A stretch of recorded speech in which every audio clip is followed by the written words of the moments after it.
दोस्तों, welcome back to your favourite channel IPO with profit. आज का वीडियो बहुत इंपॉर्टेंट होने वाला है क्योंकि मार्केट में एक ऐसी सिचुएशन बन रही है। हर इन्वेस्टर के मन में एक ही क्वेश्चन है, क्या मार्केट क्रैश आने वाला है या फिर ये सिर्फ टेम्पररी फियर है और एक्चुअली एक बड़ा अपॉर्चुनिटी क्रिएट हो रहा है। आपने रीसेंट न्यूज में देखा होगा कि आरबीआई ने कुछ सिग्नल्स दिए हैं जो मार्केट के लिए वार्निंग जैसे लग रहे हैं।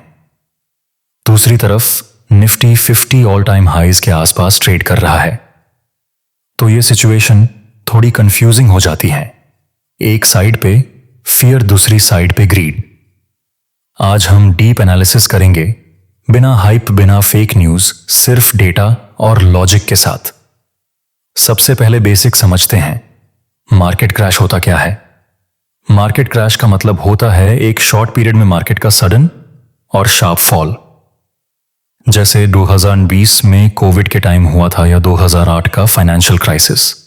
लेकिन हर करेक्शन क्रैश नहीं होता, यह बहुत इंपॉर्टेंट डिफरेंस है। अभी जो सिचुएशन चल रही है, मार्केट थोड़ा ओवरहीटेड लग रहा है। वैल्यूएशंस हाई हैं, स्पेशली स्मॉल कैप और मिड कैप स्टॉक्स में। बहुत सारे स्टॉक्स बिना स्ट्रॉन्ग फंडामेंटल्स के भी ऊपर जा रहे हैं। यह एक टिपिकल बबल का अर्ली साइन हो सकता है। अब बात करते हैं आरबीआई के सिग्नल्स की। आरबीआई का काम इकोनॉमी को स्टेबल रखना होता है, इन्फ्लेशन और लिक्विडिटी मैनेज करना।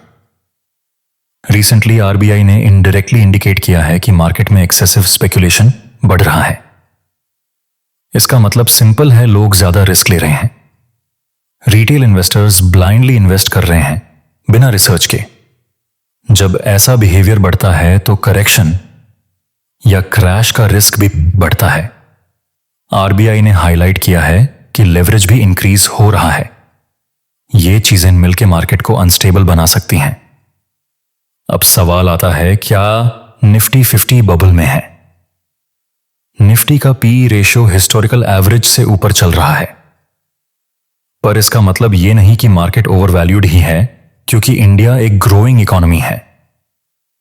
प्रॉब्लम सेलेक्टिव ओवरवैल्यूएशन में है। कुछ सेक्टर्स और स्टॉक्स बहुत ओवरहाइप्ड हो गए हैं। Examples include PSU, rally defence and railway stocks और कुछ स्मॉल कैप स्टॉक्स। अगर आप ब्लाइंडली इन्वेस्ट करोगे तो रिस्क हाई है, लेकिन स्मार्ट इन्वेस्ट करोगे तो अपॉर्चुनिटी भी स्ट्रांग है। एक इंपॉर्टेंट कॉन्सेप्ट समझो, smart money versus retail money. Smart money मतलब big institutions, FIIs, DIIs, retail investors मतलब हम लोग। जब smart money quietly profit book कर रहा होता है और रिटेल अग्रेसिवली बाय कर रहा होता है तो टॉप बनने का चांस होता है। रीसेंट डेटा में देखा गया है कि एफआईआईज सेलिंग कर रहे हैं और डीआईआईज बाइंग कर रहे हैं। ये एक मिक्स्ड सिग्नल है, मतलब मार्केट में डिस्ट्रीब्यूशन फेज चल रहा हो सकता है। अब रिस्क फैक्टर्स देखते हैं जो क्रैश ट्रिगर कर सकते हैं।